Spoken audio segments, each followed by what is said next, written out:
dalam Tuhan, detik itu juga kita ada di Firdaus, menunggu hari pembagian mahkota, memerintah bersama Yesus. Tapi kalau orang non-Kristen yang bukan dalam Tuhan, kalau mati yang jemput secara khusus ada, namanya Tante Lucy. Tahu Lucifer? Langsung turun ke dunia orang mati, menunggu hari penghakiman, bagian dari neraka. Di dunia orang mati tidak ada orang ketawa.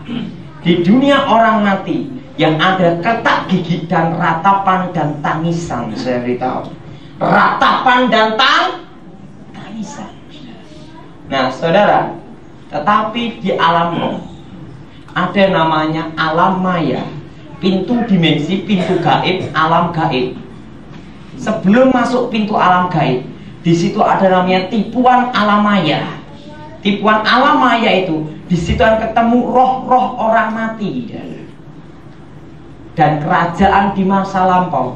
Sehingga sering kalau kita dengar paranormal gini, lihat kerajaan pantai laut selatan, ada dukun yang lihat apa nih di kerajaan di Gunung Lawu. Saya beritahu, yang disebut tipuan alam maya itu ada roh setan yang menyamar. Yang dilihat itu sebenarnya bukan roh orang mati kerajaan zaman dulu. Kan ada yang ngomong, wah nanti presiden siapa bisa ini, rohnya insanitis. Itu bukan roh presidennya, tapi roh setan yang roh setan yang saya beritahu ya. Nah, di situ melihat kerajaan-kerajaan di masa lampau, yaitu pintu alam gaib dan alam gaib yang sebenarnya. Alam gaib yang sebenarnya itu seperti lautan kaca.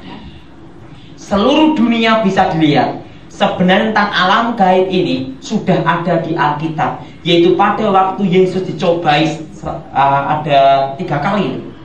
Kalau engkau menyembah aku, semua itu akan kuberikan kepadamu.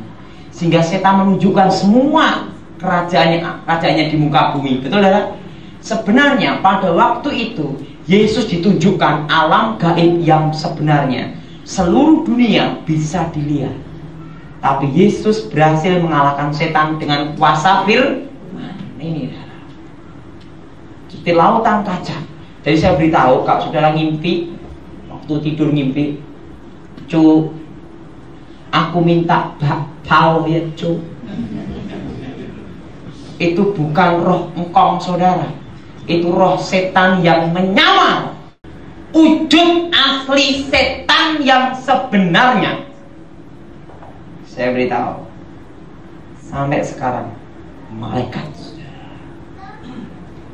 Ingat, Allah tidak pernah menciptakan setan.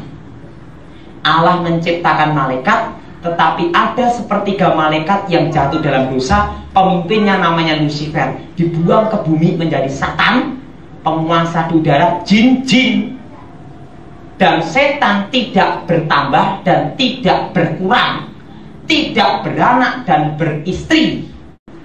Makanan setan yang sebenarnya, kalau dia disembah, kalau dia dipuji, dan terjadi pertumpahan darah.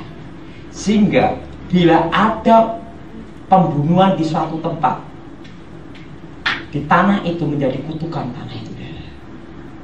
Sehingga kalau orang menempati tanah itu tempat orang dibunuh atau mati, tapi bukan dalam Tuhan ya, bukan percaya Yesus, tanah itu, darah yang kena tanah itu akan ditempati setan yang disebut tanah terkutuk.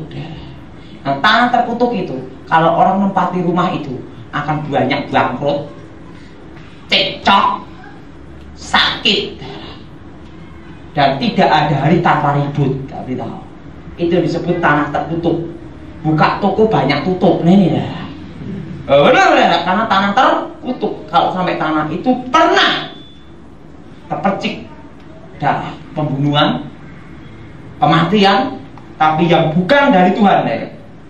Seseorang itu mati bukan dalam Tuhan. Orang mati bunuh diri itu dari Tuhan enggak? Bukan. Itu darahnya terpercik. Itu langsung ditempati. yang itu disebut tanah terkutuk. Nanti saya beritahu cara ngelepasin juga, ngelepasin tanah terkutuk. Nah, dan perlu saudara tahu, makanan setan itu kalau dia disembah, dipuji, dan bila terjadi pertumpahan, pusat kegelapan seluruh dunia ada di Arab. Di Alkitab sudah ada, yaitu apa? Fir'aun dan Musa ada di mana, saudara? Itulah pusat kegelapan seluruh dunia. Asalnya sihir, kebatinan itu ada di sana semua. Pak, kalau misalnya orang minta di makam, itu kutukannya apa? Nah, kalau orang minta ke kuburan, minta sama orang mati, ke makam keramat, itu ada kutukan. Kutukannya apa? Pertama, kutuk alam kubur. Nah, kutuk alam kubur itu ada berbagai macam. Apa kutuk alam kubur? Setiap tahun dari keluarganya ada yang mati. Setiap tahun dari keluarganya ada yang mati. Dan yang kedua, jadi yang disebut kutuk alam kubur itu terbagi berapa macam, saudara ya? Kutuk alam kubur. Yang kedua, yaitu kutuk alam kubur berapa, saudara? Kutuk penyakit. Setiap tahun keluarganya ada yang sakit. Dan kalau dia minta umur tertentu akan sakit, tidak bisa disembuhkan. Ini sembuh kena sini, sini sembuh kena sini, sampai dia mati, saudara. Dan kutuk perjinahan, kutuk kebangkrutan. Jadi orang kalau pergi ke makam, kuburan-kuburan, itu kena kutuk sampai wajahnya koyo kutuk. Tak ada tahu deh. Loh, orang kalau kuburan-kuburan itu kena kutuk, saudara. Kenapa Allah melarangnya? Karena itu kekejian di hadapan Allah. Kutuk, saudara. Apa arti kutuk? Kutuk adalah akibat dosa, suatu malapetaka, wabah, betul saudara? Kutuk. Nah, jadi saudara kalau pernah ke makam-makam minta-minta, perlu bertobat enggak, saudara? Karena apa? Itu adalah dibohongin setan semua. Saya beritahu, rumah yang kalau ada selamatan disembelih kambing, itu juga akan ada kutuk di tanah itu. Tanam kepala kerbau itu akan ada kutuk di situ juga, karena ada darah, saudara. Walaupun bukan darah manusia, itu juga kutuk. Tempat setan akan ada di tempat itu banyak sekali, saudara. Nah, kutuknya apa? Kutuk pemberontakan. Kalau pabrik setiap hari banyak masalah, kebangkrutan, perjinahan, lain-lainnya, ada banyak kutuk. Jadi saya beritahu, kalau saudara pernah melakukan hal ini, harus bertobat, saudara. Karena dengan saudara bertobat, lahir baru, percaya firman, saudara dimerdekakan. Amin. Percaya Yesus, saudara dimerdekakan.